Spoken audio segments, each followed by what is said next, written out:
রোজা মানে হচ্ছে শুধু উপবাস থাকা, কিন্তু সিয়াম মানে যাবতীয় বিষয় থেকে কি বিরত থাকা, ইসলাম যা আমাদেরকে নিষেধ করেছে। তো সিয়ামের পরিচিতির পর সিয়ামের সংক্ষিপ্ত ইতিহাসে যদি আমরা একটু ফিরে যাই, সিয়াম যে শুধুমাত্র এই উম্মতে মুহাম্মাদির উপরেই ফরজ করা হয়েছে বিষয়টি এমন নয়। কারণ আল্লাহ সুবহানাহু ওয়া তাআলা স্বয়ং এ ব্যাপারে আমাদেরকে জানিয়ে দিয়েছেন যে এটা শুধু তোমাদের উপরে ফরজ তা নয়, এটা পূর্ববর্তীদের উপরেও ফরজ ছিল। এ মর্মে আল্লাহ সুবহানাহু ওয়া তাআলা সূরা বাকারার 183 নম্বর আয়াতে স্পষ্টভাবে আমাদেরকে জানিয়ে দিয়েছেন। তিনি বলছেন, ইয়া আইয়ুহাল্লাযীনা আমানু কুতিবা আলাইকুমুস সিয়াম, হে ঈমানদারগণ, হে বিশ্বাসীগণ, তোমাদের উপরে সিয়ামকে ফরজ করা হয়েছে।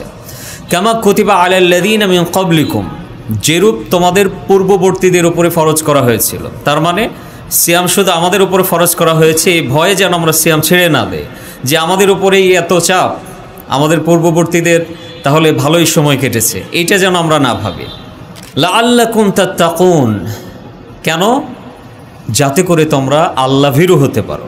আমরা ধনীদের জন্য দুইটা স্পেশাল ইবাদত এখানে পাই, একটা হচ্ছে হাজ আর একটা হচ্ছে কি যাকাত, আর তিনটা হচ্ছে গরিবদের জন্য এবং ধনী সবার জন্য। এই মাসটা পুরোটাই যে আমাদের জন্য একটা ভালোর দিকে ফিরে আসার বা আমলের প্রতি আগ্রহী হওয়ার বা নিজেকে পরিবর্তন করার একটা সুবর্ণ সুযোগ, সেই বর্ণনা দিতে গিয়ে তিনি বলছেন, ইদা কানা আউয়ালু লাইলাতিন মিন শাহরি রমাদান, রমাদান মাসের প্রথম রাত থেকে ওয়া ইউনাদি মুনাদিন, একজন ঘোষণাকারী ঘোষণা করতে থাকে প্রথম রাত্রি থেকে, ইয়া বাগিয়াল খায়র আকবিল, হে কল্যাণের অভিযাত্রীরা, তোমরা আরও বেশি কল্যাণের দিকে, নেক আমলের দিকে ধাবিত হও। ওয়া বাগিয়াশ শাররি আকসির, এবং হে পাপাচারী দুরাচারী অকল্যাণের অভিসারীরা, তোমরা থেমে যাও।